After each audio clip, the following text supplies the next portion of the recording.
Talking about response, Simon and Danny are with me. I wonder what they thought of Carl Froch's response to the proposition of him going into the ring with Mr. Fury.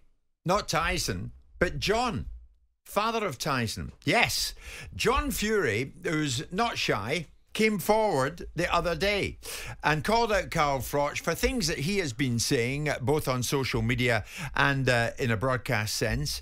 And John Fury decided to say to Carl Froch, of course, a significant fighter in his day, all right, Carl, what about you and me doing it in the ring?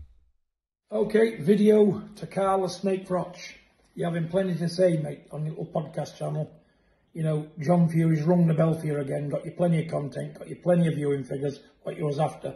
But listen, your mate George Groves said something very interesting. You and me, Wembley Stadium, 93,000 crowd. I'm up for that, my friend. You know, and let's put it this way. You've had plenty to say. I have. I'll stand by every word I've said. You don't like me. Let's see what you can do about it. Hater versus top father. That's what we'll call this.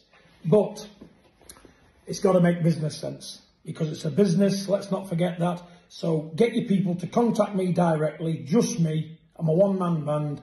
Let's talk about the business side of it, get the contracts drawn up, and I will fight you Wembley Stadium this year. Don't worry about that. John Fury will not back out of a fight with you, my friend, and nobody else either on this planet. So this appears to be where we're at in the world of boxing. Son Tyson is getting over that injury and is preparing to get ready for the rescheduled fight against Alexander Usyk.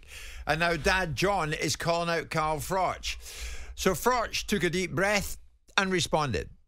John Fury, the fighting man, 100-0 on the hard road. I think he had a professional boxing career, and I think he lost more than he won. And I'm not going to disrespect him. If he's got in the ring in the professional capacity, fair play to him. He deserves respect for that. But come on, don't be calling out the Cobra.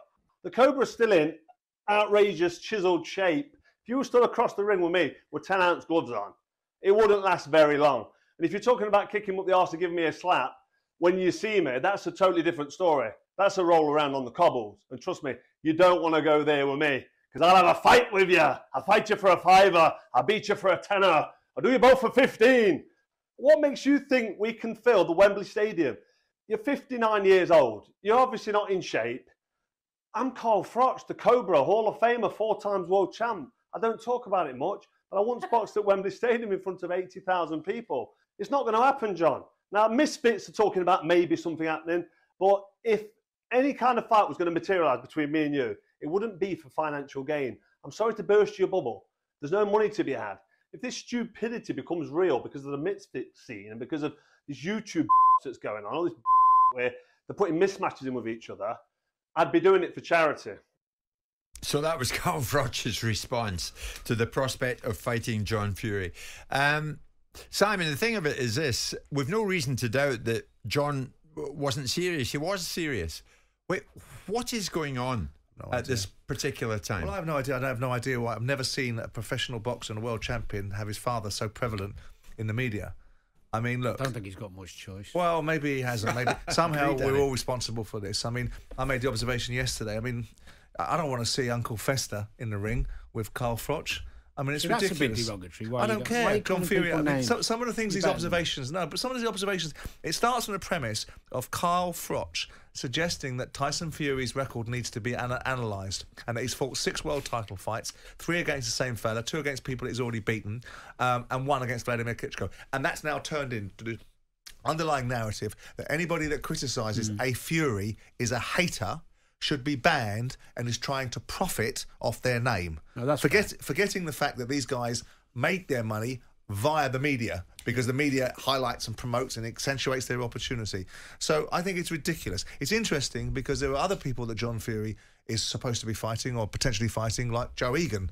Doesn't seem to be particularly keen to fight him, who's a bare-knuckle fighter, or Mickey Theo, who I know, that was quite prepared to have a fight with John Fury. Not interested in those fights, but he'll have a fight with Carl Froch if it gets him paid.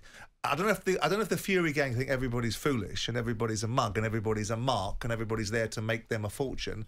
But it's got to the point now with his son where you've got this reaction to the fight being cancelled on the weekend, and a lot of the social media reaction to it is doubting Fury's integrity. I don't doubt his integrity about a cut, but I don't doubt the reaction towards Fury is becoming more and more ambivalent, which it shouldn't be because he's the heavyweight champion of the world and a British one. No, but I don't doubt Tyson's integrity for a moment. Neither do I. Neither do I. No, but some of that, I think there's a bit of confusion is, out there with the Furies that we don't. No, but we absolutely don't. But there's no confusion. They just seek to make it that way because unless you, in the media, tell the Furies what they want to hear, then you're a hater.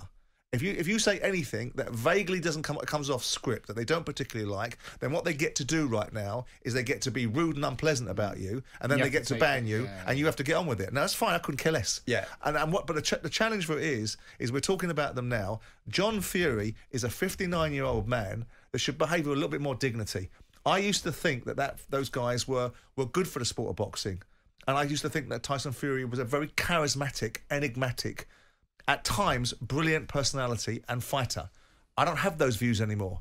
I don't think he's charismatic or enigmatic. I think he's ignorant and arrogant, and I don't think those are traits that are particularly becoming.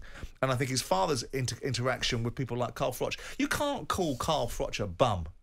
Carl Froch has got a body of work that's up there with the greatest fighters in this country, superseding his sons. Carl Froch fought 11 world champions. Right, fought in 11 world title fights, fought the best of the best. Yeah, right. Yeah, and is a Hall of Famer. And with due respect, and it's still in great nick. And then you get the audacity because Carl makes an objective opinion about your son's record, which is part and parcel of the boxing media. It goes with the territory, it promotes you. You get to call him a bum, and you have the audacity to say that other people are haters. It's preposterous, and they're getting away with it. And I, for one, I'm tired of it. I think the heavyweight champion of the world should be the greatest ambassador for the sport. And I hope that when Tyson Fury fights Alexander Usyk, when beats him like I think he will, that we'll see the best of Tyson Fury rather than some of the rubbish that we've seen from him, those around him, and his father. Yeah. A lot of people are going with you on that, Simon. I'm looking at the messages coming in, and I have nothing personally against John Fury. I've had up until recently, had many conversations with him, and I find him an entertaining, warm individual. Brilliant observer. And a great observer. But there's Darren saying, you see, this is why I hate boxing more than ever these days. I respect fighters, but the whole Fury clan at the moment are nowhere near where they should be.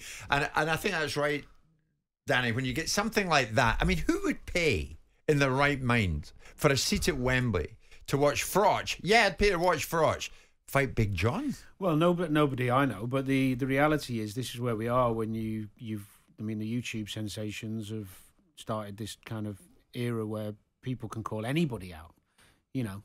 But fair play to Carl. Fair play to Carl for handling it the way that Carl is handling it, which is okay. Well, he's got backbone. He's strong enough. And he's tough enough, and he's come out and said the right thing. But he believes that he's got a valid opinion, so he's going to say his opinion, and these people are not going to shut it down. Well, and they're trying to shut it down. So what John's now trying to turn it into is a commercial opportunity. So Carl's gone, all right, and if you want a commercial opportunity, careful what you wish for, but you're not getting any money, go to charity. That'll be the end of that. Yeah. Go fight Joe Egan, John.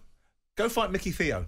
These are guys that will have it on the cobbles with you and have it on whichever way you want. Not seeing the interest. Oh, we will fight Joe Egan if someone pays him the 200 grand that supposedly is owed by KSI. We'll see. As a fighting man. Okay, John Fury against Carl Froch. Methinks it ain't going to happen.